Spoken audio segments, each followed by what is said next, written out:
Welcome to Kaleidoscope. We've been bringing you some food fare on Kaleidoscope, delving deep into the heavenly platters served up at Cinnamon Grand.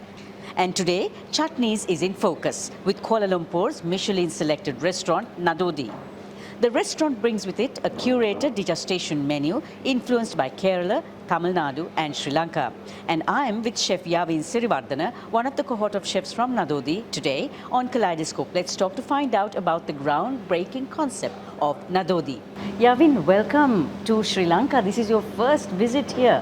What's exciting about this place? Everything, the weather especially, people of course, and yeah, me being in the culinary industry, of course the food, learning and getting inspired. Yeah, that's something looking forward to as well, more looking to explore. Now Nadodi is about nomadic cuisine. What exactly is nomadic cuisine? Nadodi basically it pays an homage to the early settlers of Malaysia, like how people from Kerala, Tamil Nadu and also Sri Lanka moved into Malaysia, and how the culture and the cuisine got really mixed up in it, right? So that's what Nadodi is about. The nomads that move away from home, finding new home, and then at the same time giving out their culture and also taking in. Yeah, so that's what Nadodi is about actually. Each of your dishes actually tell a story. What's your favorite story? We had this dish called Yesterday. If you know the Beatles song Yesterday, yeah. The reason is actually that dish is an interpretation of Palaya Soru or old rice. Yeah. So we have the fermented rice, you know, you have it with some urga, more milaga. You know, it's very, very famous in Tamil Nadu, Kerala, I'm sure in Sri Lanka as well, right? So we made our own interpretation where we foam up the rice, the fermented rice, and we have all these condiments inside. So it gives a different perspective from the dish, and I love telling a story about that dish because it pays an homage to the farmers and how the culture of eating this very, very simple, humble food. When you look at the cuisine that Nadodi serves, it's very different to our general idea of South Asian cuisine, which is curries and lots of spices and a lot of color, but yours is a very artistic presentation on a plate. How did that come about? End of the day, right, it's still always you're going back to the basics, right? Once the curry is curry, but how we show it to people is what's going to make a difference. Like we have this dish called curry in a glass, right? So you imagine a curry is going to be a watery on a plate or on a bowl, right? But we actually aerate them.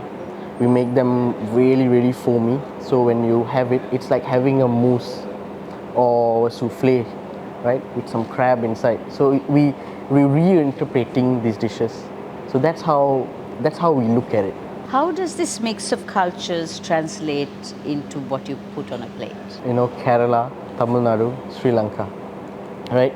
People would think it's very similar, but there are differences, right? People would think, okay, South Indian food now or Tamil food will be very, very similar, but it's not. There's so many differences when it comes to each regions, right? In terms of spices, the types of spices they use. So we incorporate each of these regions into our dishes. We try to balance them as well. So people get to really savor authenticity, but at the same time, not. What is the concept of a degustation menu? The degustation menu, or some people will call it tasting menu, it's basically a long course, very, very long course, multiple dishes, right? And usually very, very punchy flavors to highlight flavors in each of the dishes, right? So a degustation menu, usually what we do is we balance it up from the top to the bottom, where you build up mild dishes, going up intermediate, and then you go to the heavier dishes, and then you finish up with a very nice dessert. So a degustation is something where you savor, right? You taste each. That is why it's called a tasting menu, right? And it's a very, very, very good way for us to showcase cuisine, right? Yes, I understand authenticity, how we make a bowl in a bowl, like serving. That it's a beauty in its own. But a tasting menu is also something where we can showcase. We can show that curry can not only be a curry, right? We can do it in a different way as well, right? using proteins that is not normally used. Like when you cook fish in a curry, usually it's always braised or boiled in, right? Or we can also serve it with some pan fried or sous vide fish, right? And maybe a glaze of a curry, you know? Yeah, I think it's an avenue to give out our creativity. Have you always done this fusing of cultures, of cuisine, or did you start off with something different and then sort of edge into this? Started off in French cuisine. Yeah, I worked in small little French restaurants in Kuala Lumpur. One was Two Walks, and then right after that was DC restaurant, currently one Michelin star restaurant. And then right after that, I wanted to get back to my roots, and then I found Nadodi. I joined it. I've been with Nadodi for more than 5 years now. I mean, it's about going back to roots, you know. Nadodi has been around since 2017. It's a long time in a very competitive restaurant industry. Now, you are also one of Asia's first restaurants to serve this digestive menu. When you look at it, what benefits do you think people do get in having this kind of a menu? Do you think it should be the rule rather than the exception? When it comes to like restaurants like Nadodi, or the type of concept that we do, like I feel it's not just putting out our creativity, but we also have this responsibility, or it's our obligation, where we try to educate people of the culture of where the cuisine is from, getting more into the details of it, how we present the dishes to the customers and how they understand it. So it's not just about putting the food on the plate, right? Going to them and eating it. There's a story or a whole explanation on where the dish is from, why it's cooked that way, right? What spices we use, why we use these spices, right? It becomes a responsibility. So I think that's why it's also important, because if you put the food on a stage like that, people tend to listen more. Being a Michelin selected restaurant, what are your responsibilities? Of course, reaching for more. Mission selected, when we got into that, was very, very happy, right, that we were recognized. But yeah, then I think the next step is going up. Yeah, I think that's our responsibility. How do you manage food waste? Managing it should be a very basic thing for us to do as chefs already. Like even in French cuisine, trimmings all goes into stock, right? Whatever, shells, so you have fish bones, it always goes into the fish stock and all that. So I think our cultures across the world has been already practicing food waste, like so what we do in Nadodi is we try to use from nose to tail, right? Like we try to use different parts of an animal, like just say lamb's neck.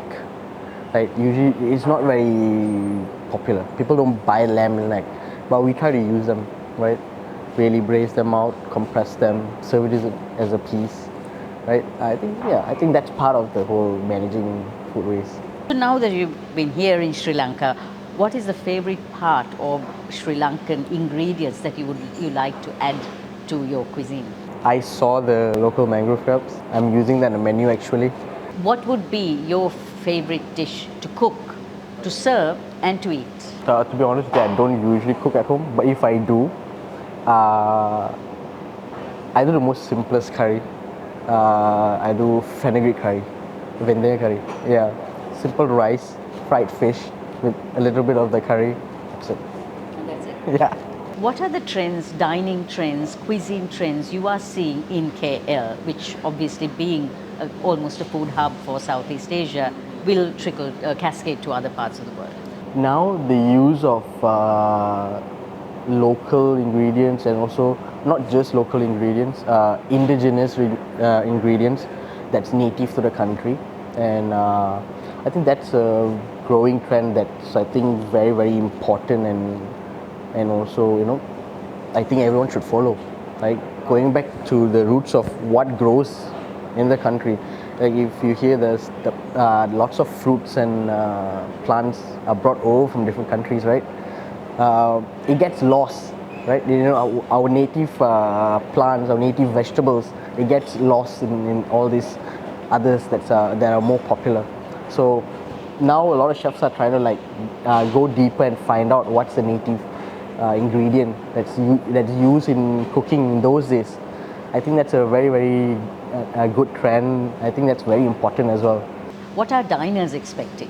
Nowadays, I feel diners are very curious, right? And they're willing to know about the food or the cuisine culture, and I think that's a good thing. You know, more interest from our customers is definitely always a better thing for us in the industry. What more exciting things can we expect from Nadodi? Definitely more collabs, going out more to meet new chefs. Of course, there's amazing people over here, and you know, hopefully more Sri Lankan trips. Good luck to you, and we hope we'll visit Nadodi sometime. Like what you see, don't forget to subscribe, follow, and like us. Kaleidoscope is on YouTube, Facebook, Instagram, and LinkedIn.